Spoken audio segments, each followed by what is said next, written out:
Your Excellency,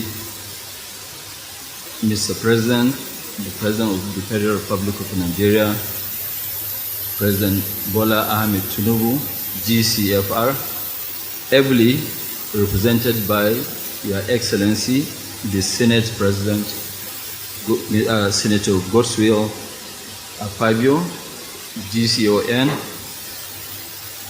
the Deputy Speaker, the Speaker, ably represented by the Deputy Speaker. He is also coming on his own, but he's representing the Speaker because the Speaker, I think, is in London.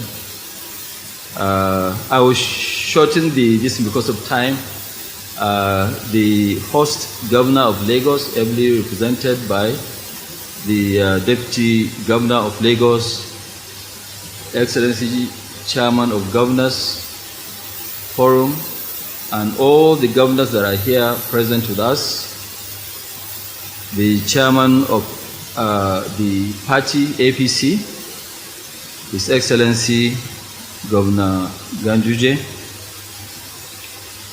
the Honorable Minister who is hosting us today, Honorable Minister of Works, His Excellency Deb Umahi,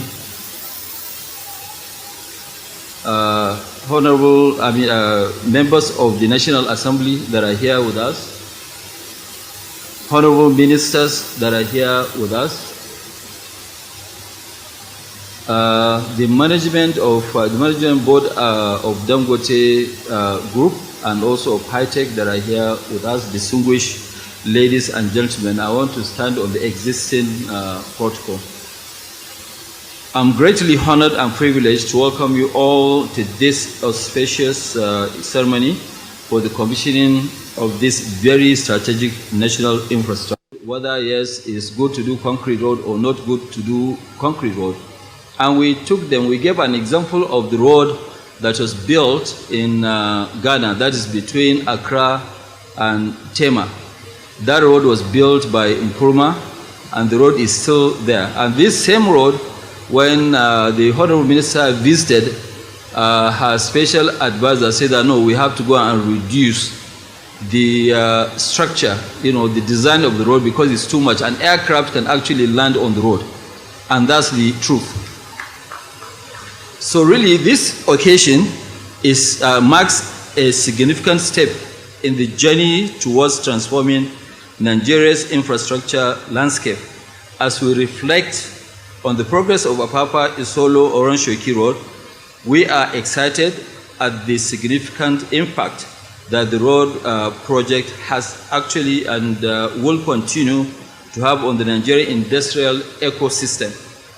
The Apapa-Oworonshoki Road is a critical artery that connects various markets to the Nigerian ports and other key economic centers.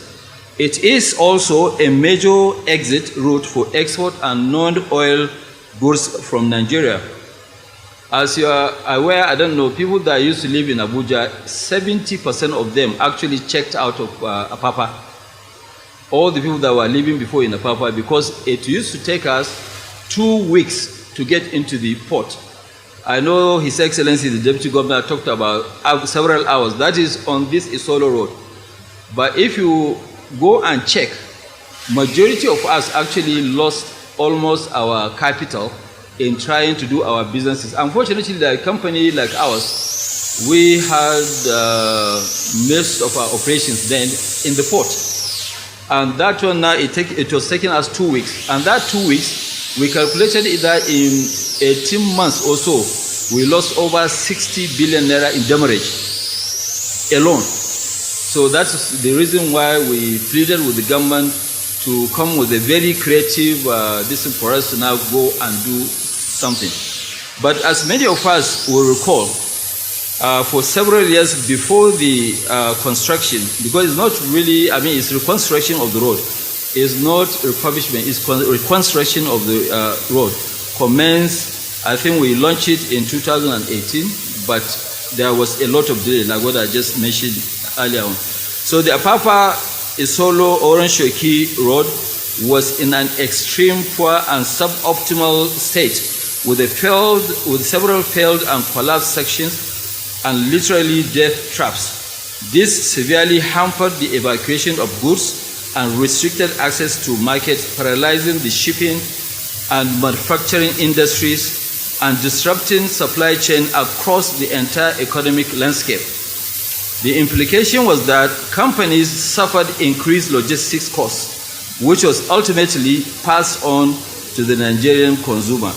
But I think on our own, what we lost, we couldn't pass all of it to the consumer. We did, of course, some. For the average Nigerian, it also meant significant time lost commuting due to endless hours of traffic of up to 2 weeks to get into the port, and also to move around Apapa takes hours, which had a negative impact on the gross productivity and quality of life. This project is a great example of a positive impact that can be achieved when the public collaborates with the private sector, utilizing the visionary framework of the Executive Order 007, Road Infrastructure Development and Refurbishment Investment Tax Credit Scheme.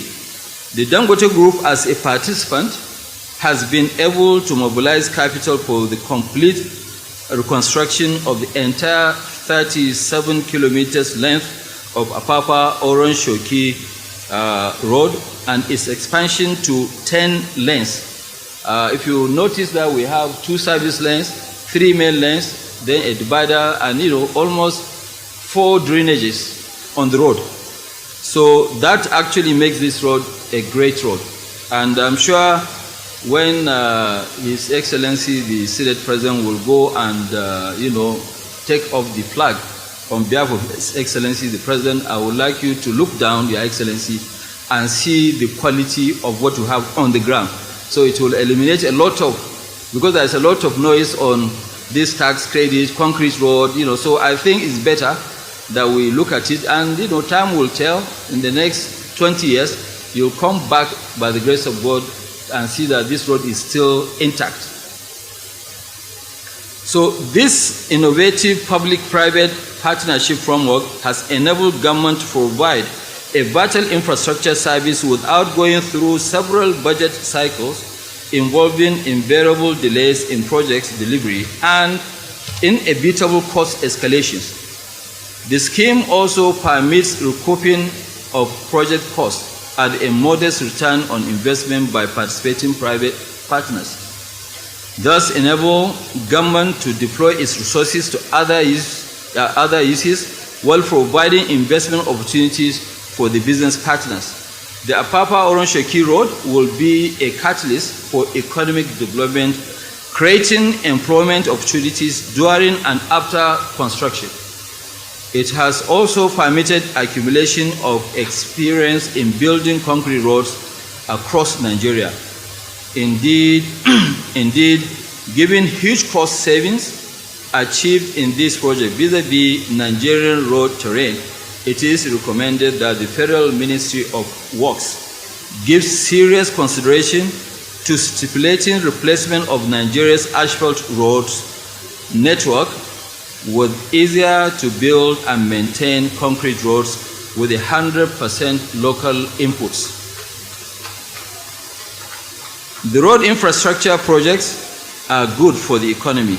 Roads provide access to local communities across the country, leading to increased trade, both domestic and international, allowing for the efficient operations of manufacturing, retail, labor, and housing markets, with multiplier effects across other chains, including services and urban renewal.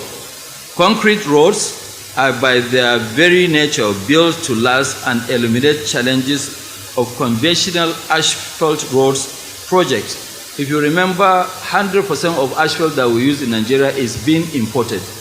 It's not a local something. So anytime when there's escalation of exchange rate, contractors will come back for escalation, which is normal. So the road also adds an aesthetic appeal to the area, creating a more conducive environment for business activities. The Dangote Group consider it a great privilege to have the opportunity to partner with the federal government of Nigeria Under your leadership, Mr. President, in these transformative efforts, reaffirming our commitment to national development and prosperity. While we appreciate the opportunity to participate in this project, we recognize the need to improve the framework to allow its applications to the development of other infrastructure projects on a viable and sustainable basis. It is imperative that the scheme should be revisited to make it a more viable for the private participants. And that's why when you look at it, really, I think apart from us, Dangote, NNPC, Edel Energy, I don't think if there's any private company that has started yet. There are a couple of companies that have actually signed, but when they go in, they will realize what is in it. As it now stands, the recovery of investment and the profitability of the projects are severely constrained by the current arrangement. In this case, I want to make it, I want to really people to know that we have so far been able to recover only 40% of what we have put in, 40% of the cost. That's what we have recovered so far from the tax scheme. 60% will take us up to 2027 before we recovered our money. So really, in essence, when you look at it, it is a CSR. Because when you look at the cost of funds, especially today, there is no way you will do and make money. But yes, even if we don't do the road, we'll end up paying demurrage, especially this road, we'll end up paying demurrage, which is more than the cost of the road. So we are so thankful to the government for allowing us to build the road. In conclusion, I wish to express our sincere appreciation to the federal government of Nigeria for creating this opportunity for a practical public-private partnership involvement in the provision of infrastructural services. We are particularly grateful to His Excellency, Mr. President, for the courageous and bold steps taken to confront head-on the seemingly intractable challenges that have actually impeded the growth of our economy. Definitely, any economy that does not have infrastructure, the growth of that economy will be very, very slow. So we thank Mr. President for focusing on infrastructure, especially roads. We commend you we commend your determined effort to create a business environment that will enable and encourage the private sector to effectively play its role as the engine of growth. We assure you, Your Excellency, of our fullest support and commitment in the journey towards a $1 trillion economy. We will definitely do our own, and we assure you, Mr. President, we will get there if we are given the opportunity. All the businesses will definitely contribute to make sure that Nigeria gets to that $1 trillion mark. It is possible. When myself, I think during President Obasanjo, we went to Vietnam. Actually, the hotel in Vietnam was actually, I couldn't sleep. It was full of mosquitoes. But yesterday, I was discussing with the president of ADB Bank, and he told me that yes, the government of Vietnam announced that their export of last year was actually $208 billion, of which majority of it was food. And I think that's the kind of focus that we should give as a country. I must also extend our deep appreciation to His Excellency, the Governor of Lagos, and the good people of Lagos State for their patience and forbearance during the construction period. Your Excellency, Deputy Governor, please convey our thanks to His Excellency. I wish to also thank the Honorable Minister of Works and the management and staff of the Federal Ministry of Works for their courteous cooperation.